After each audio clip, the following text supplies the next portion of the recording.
Hello प्यारे बच्चों, कैसे हो आप। मेरा नाम है नितेश कुमार।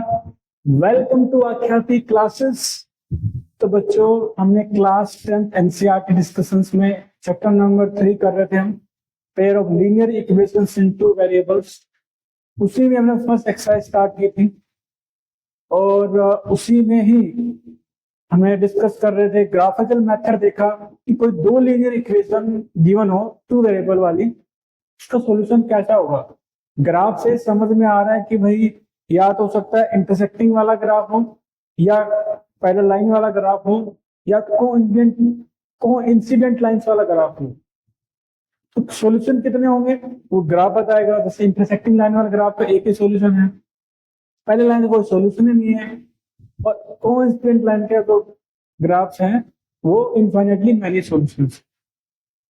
अब बात आ रही है कि हमेशा ग्राफ बनाते रहे हम। ग्राफ बनाकर देखिए, दो लीनियर इक्वेशन का सिस्टम गिवन है, ग्राफ बनाकर देखिए क्या हमेशा कि भाई कौन सा वाला सिस्टम है, सॉल्यूशन है भी कि नहीं है। उसी कंटिन्यूएशन में आप डिस्कस कर रहे थे। लास्ट टाइम हमने डिस्कस किया था कि इक्वेशंस गिवन थी, है ना। तो मान लो कोई जनरल इक्वेशंस है, आपको आई होप स्क्रीन दिखाई दे रहा है। a1x plus b1y plus c1 equal to 0। ये कोई लाइन वन है उसकी equation. a2x plus b2y plus c2 equal to 0, ये कुछ लाइन टू है उसकी इक्वेशन। तो अगर हमें a1 बाई a2 मिल जाए, a1 a2 के एक्स कोफिशिएंट दोनों लाइंस में, b1 बाय b2 मिल जाए या c1 बाय c2 मिल जाए।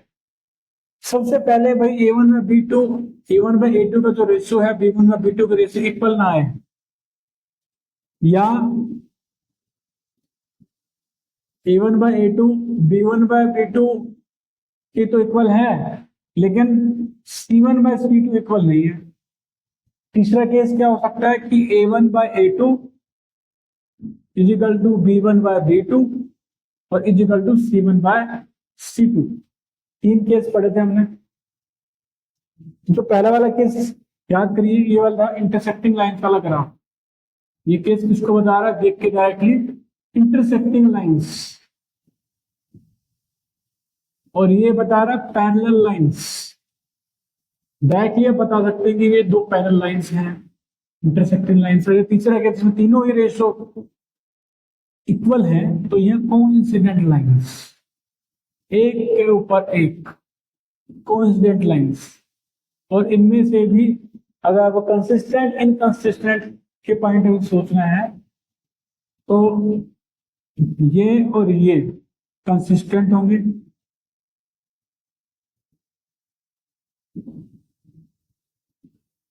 कंसिस्टेंट मतलब कम से कम एक सॉल्यूशन हो।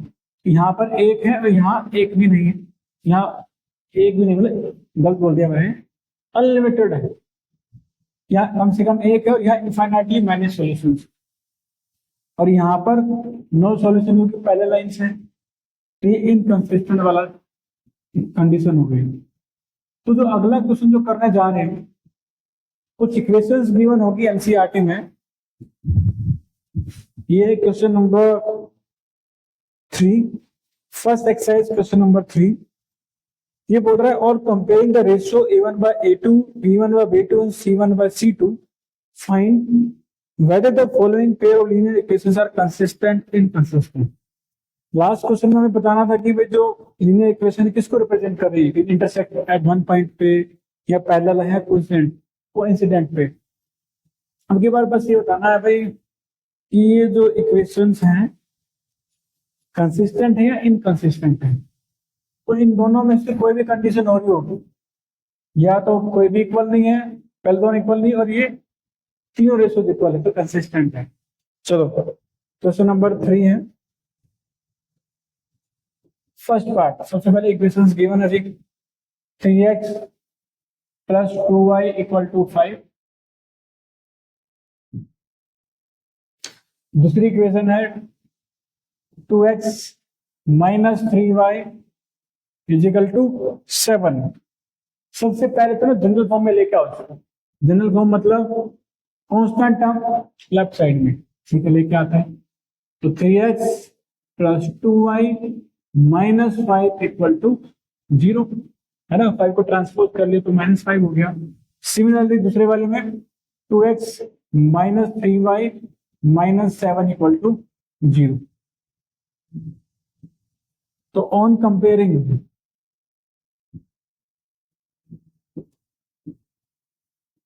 पहली वाली जो इसको इससे कंपेयर करो और दूसरी वाली को दूसरी वाली से।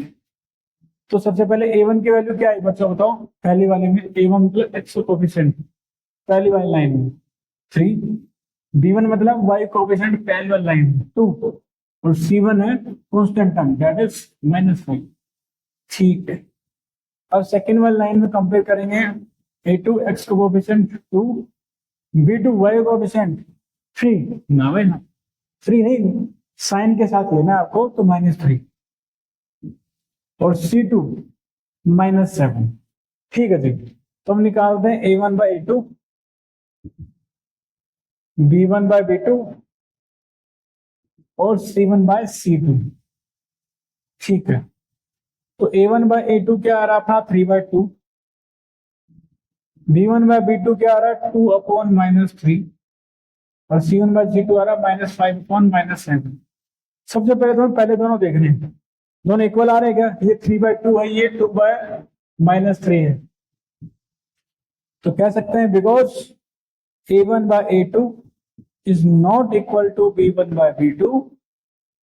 तो पहला वाला केस बन गया जिसमें इंटरसेक्टिंग एक ही सॉल्यूशन है, तो कम से कम एक है ना। So therefore given equations are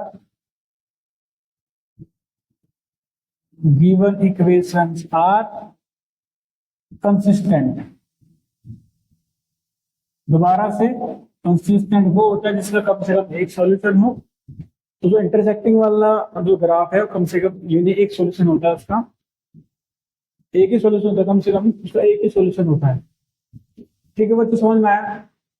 कुछ नहीं है, बस दोनों इक्वेशंस को बस ये ध्यान देना कि जनरल इक्वेशन फॉर्म में कन्वर्ट करो, ax plus by plus c is equal to 0 वाली फॉर्म में। तो कांस्टेंट टर्म आपको लेफ्ट साइड में होना चाहिए, सब कुछ लेफ्ट साइड में होना चाहिए, इक्वल टू 0 होना चाहिए। फिर आप कंपेयर करो a1 a2 b1 b2 c1 c2 की वैल्यूज निकालो, रेशियो चेक करो। सबसे पहले पहले दोनों को देखो, अगर पहले दोनों ही रेशियो इक्वल नहीं है तो ये डायरेक्टली बोलते हैं कंसिस्टेंट, या तो पहले दोनों इक्वल नहीं है, फिर अगर तीसरा देखेंगे। अगला करें, अगला करते हैं। तो यहां पर होंगे equation change, second part equation change होंगी, a1 a2 की वैल्यू चेंज होगी। ठीक है जी, ठीक है। तो सेकंड क्वेश्चन है अपना, सॉरी सेकंड पार्ट है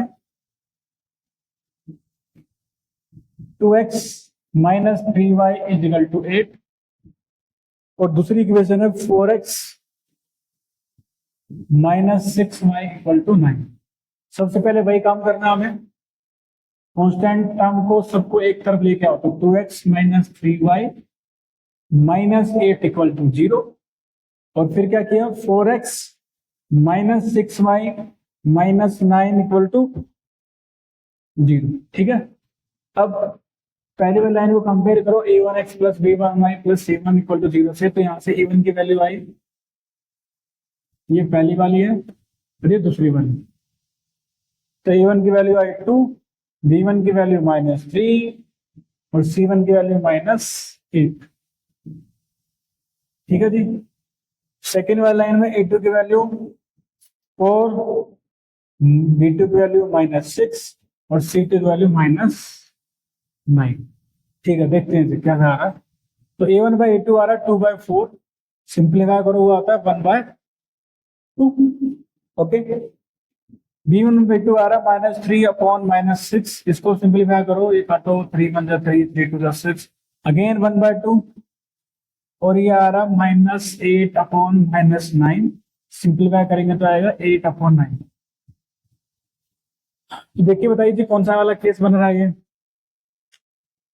कौन सा वाला केस बन रहा है। अभी तक तो आप समझ गए होंगे कि भाई a1 बाई a2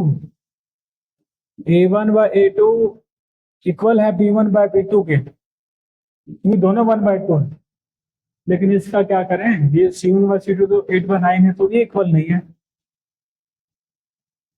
देखिए बताइए कौन सा वाला केस है, सेकंड वाला case, a1/a2 is equal to b1/b2 not equal to c1/c2, पहली लाइन वाला कंसेप्ट है।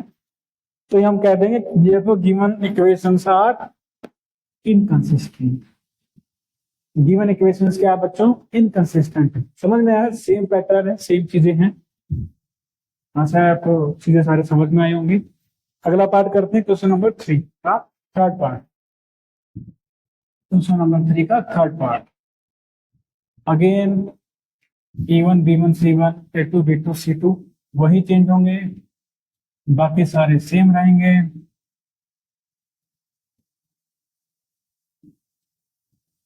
ये भी चेंज हो सकता है, और इसकी वैल्यू श्योरली पता ही नहीं हमें क्या होने वाला है, तो पूछा है, ठीक है। ओके जी, third part.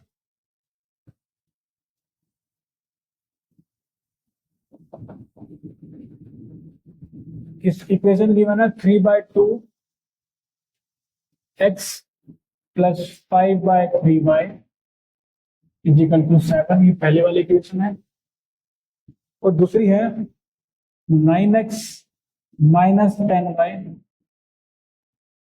Is equal to 14, ठीक है जी। तो दूसरी वाले सिंप्लीफाई करना तो आसान है, कांस्टेंट टर्म को जैसे पहले करते हैं अभी तक, 9x minus 10y minus 14 equal to 0। पहली वाली में आप एलसीएम लेकर सिंप्लीफाई करिए, 2 और 3 का एलसीएम कितना होता है, सही बोल रहे हो 6, तो 6 से मल्टीप्लाई कर दो through out, right hand side left hand side 6 से मल्टीप्लाई कर दो, तो मल्टीप्लाई किया तो ये 2 3 या 6, तो 3 इंटू 3 9x, ठीक है। ये कितना है 3 2 या 6, तो 9x plus 10y and is equal to 6 7 या 42।